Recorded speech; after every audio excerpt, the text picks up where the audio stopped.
जय माता दी दोस्तों। पूजन के दौरान कथा का श्रवण जरूर करना चाहिए। तो यह हरतालिका तीज व्रत कथा शिव जी ने ही माँ पार्वती को सुनाया था। शिव भगवान ने इस कथा में माँ पार्वती को उनका पिछला जन्म याद दिलाया था। उन्होंने कहा, हे गौरा, पिछले जन्म में तुमने मुझे पाने के लिए बहुत छोटी उम्र में कठोर तप और घोर तपस्या की थी। तुमने ना तो कुछ खाया ना ही पिया, बस हवा और सूखे पत्ते चबाए। जला देने वाली गर्मी हो या कंपा देने वाली ठंडी, तुम नहीं हटी और डटी रही। बारिश में भी तुमने जल नहीं पिया। तुम्हें इस हालत में देखकर तुम्हारे पिता दुखी थे। उनको दुखी देखकर नारद मुनि आए और कहा कि मैं भगवान विष्णु के भेजने पर यहाँ आया हूँ।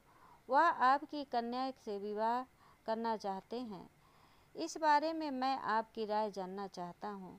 नारद जी की बात सुनकर आपके पिता बोले, अगर भगवान विष्णु यह चाहते हैं तो उन्हें कोई आपत्ति नहीं है, परंतु जब तुम्हें इस विवाह के बारे में पता चला तो तुम दुखी हो गई। तुम्हारी एक सहेली ने तुम्हारे दुख का कारण पूछा तो तुमने कहा कि मैं सच्चे मन से भगवान शिव का वरण किया है, किंतु मेरे पिता ने मेरा विवाह विष्णु जी के साथ तय कर दिया है। मैं विचित्र संकट धर्म में फंस गई हूँ।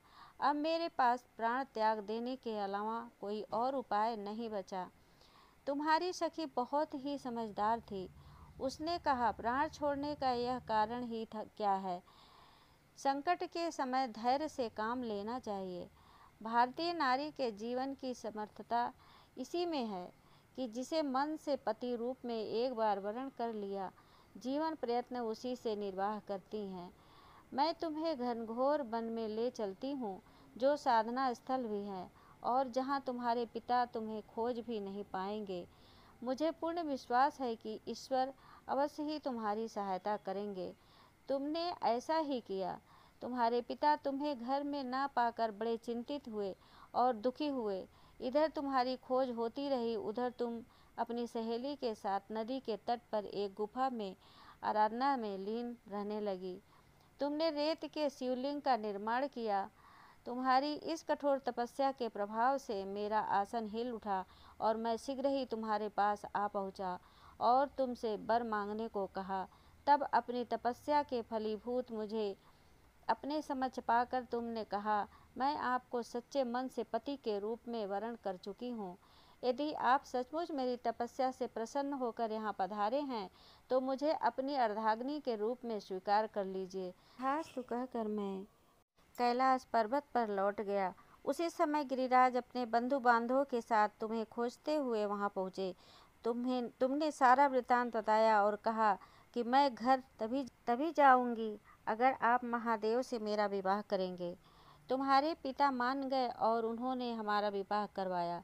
इस व्रत का महत्व यह है कि मैं इस व्रत को पूर्ण निष्ठा, इस व्रत से जुड़ी यह मान्यता है कि इस व्रत को करने वाली स्त्रियां पार्वती जी के समान ही सुखपूर्वक पति स्मरण करके शिवलोक को जाती हैं। सौभाग्यवती स्त्री अपने सुहाग को अखंड बनाए रखने के लिए अनविवाहित युवतियां मन मुताबिक वर पाने के लिए हरतालिका व्रत करती हैं।